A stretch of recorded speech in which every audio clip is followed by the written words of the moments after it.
The arm sticks out anywhere from 18 to or 8 to 12 to 14 to 18 feet. Wow. We were on the sound stage for Avengers, and we had to drive up and down the set that they had built, which was higher than this ceiling, and so we were like a periscope. And down on the side of that stage was just about pitch black, so we had to drive forward, follow the actors through the battle scene.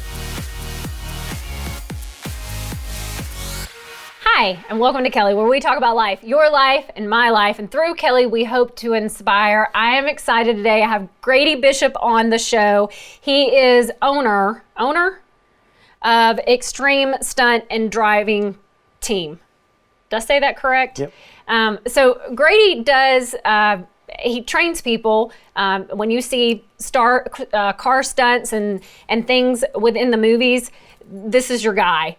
And I'm excited to have you on because you have a lot of history in this industry. And so let's talk about some projects that you've worked on to give our audience to show them what kind of shows you're working on. As far as here in Atlanta, we moved a piece of equipment up here called the Russian arm for a company called Filmo USA.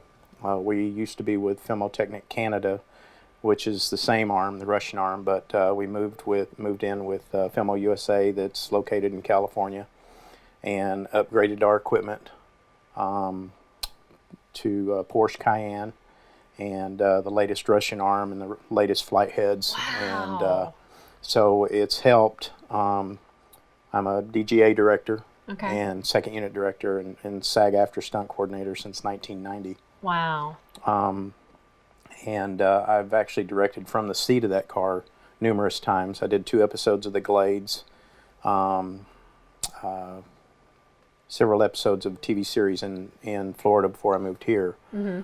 So I call everything from the driver's seat. We ask the director and the DP how they want to get there, what they want to see, and the arm operator and I work closely together because it can be a dangerous piece of equipment, and the arm sticks out anywhere from 8 to 12 to 14 to 18 feet. Wow. We were on the sound stage for Avengers, and we had to drive up and down the set that they had built, which was higher than this ceiling, and so we were like a periscope. And down on the side of that stage was just about pitch black, so we had to drive forward, follow the actors through the battle scene, and then back up to one, and we were having to turn the car off. When we got to the end, turn the car off, plug into shore power, because we have so much electronics on that car. If we let it run for 10 minutes, the car will die. Wow. So we would come in, shut off, switch to shore power, plug in, keep everything rolling so that we didn't create carbon monoxide in the soundstage. Wow. And then we would back up to one, plug in, wait for action, unplug, haul butt, turn the car off, plug in. So it was pretty cool. So we do a lot of soundstage work. And you've worked on worked on Ozark, Yep. Stranger Things. Yep. You said Avengers, Black Panther. Black Panther, Black Lightning, Man and Wasp. What is the intensity like when because you are about training and keeping the set safe, doing things that are unsafe. So what is the intensity like for that, as far as that's got to be so stressful sometimes? It is. It depends on who you're working with, the attitude or climate of that set.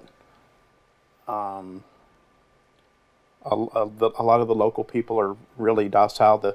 One of the greatest sets that we worked on was, I want to say it was the second time we worked on Stranger Things. Uh-huh. Big chase scene downtown.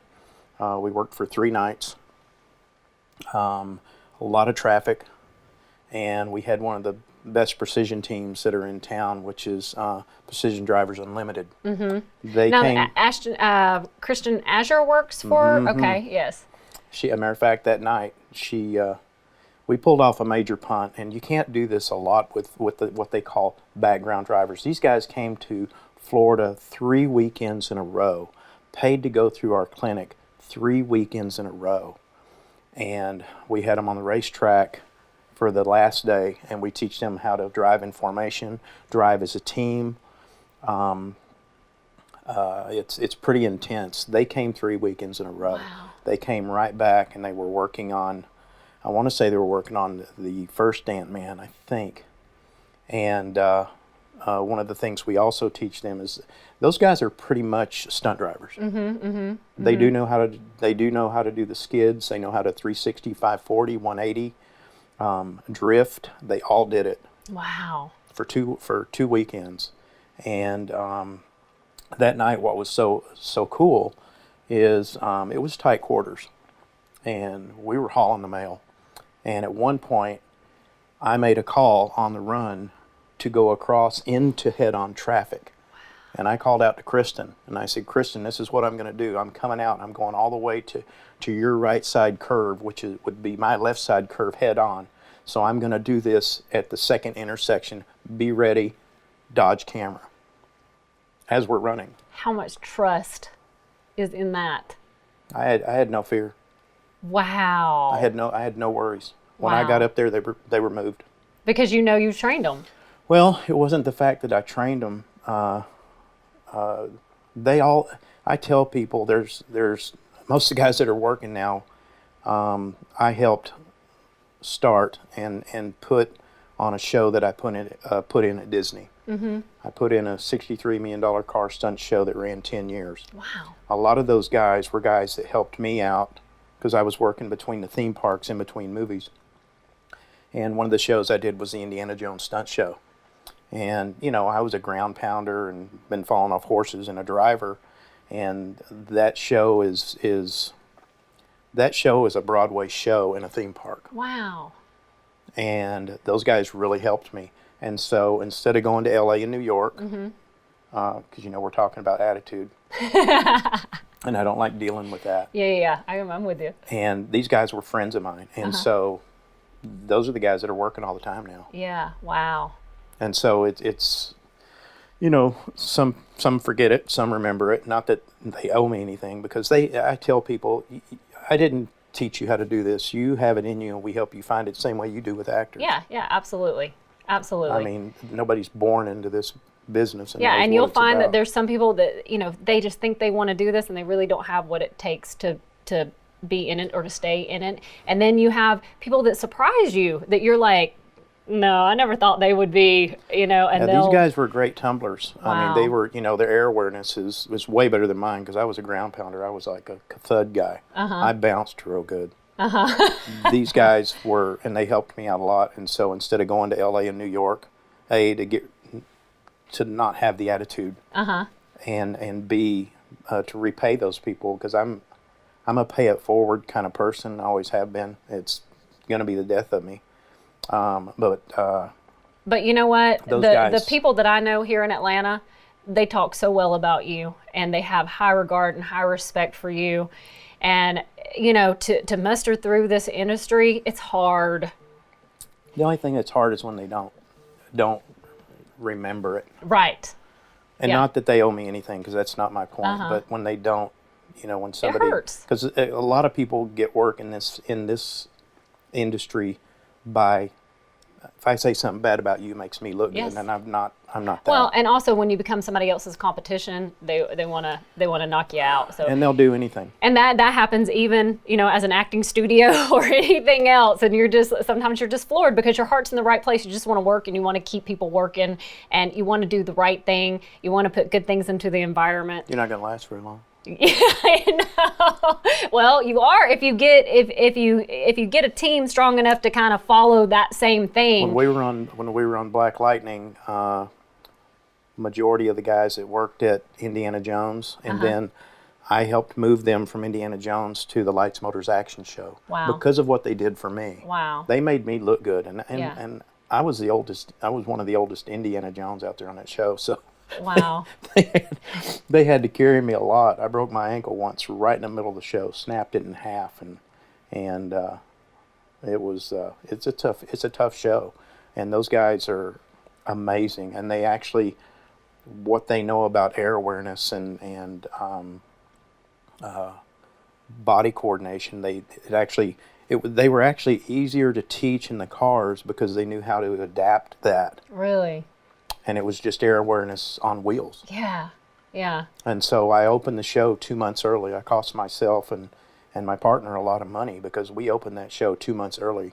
We had hindsight 2020 because they had built an edition of that show for Disney Paris first, and they decided to bring it to Florida.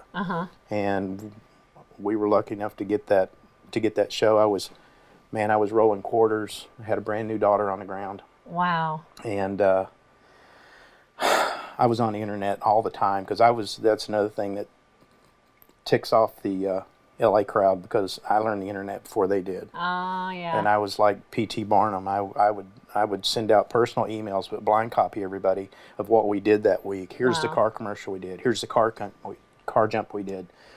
And at 3 a.m, rolling quarters, and my daughter was about 4 years old, 4 or 5. And I get an email from a guy named John DeSantis, and he was the guy that put Lion King on Broadway. And he said, I'm putting in a new car stunt show. I like what I see on the internet. I want to make you my new 6-gun. Wow. We're putting an edition at Disney. And I mean, I hit my knees. Wow. I went in, I grabbed my wife. It was about 3 a.m, and she was crying, I was crying, and yeah, the rest was history. And we put that show together, opened it up a month early. Wow, I love the gratitude, and it still is emotional for you to know.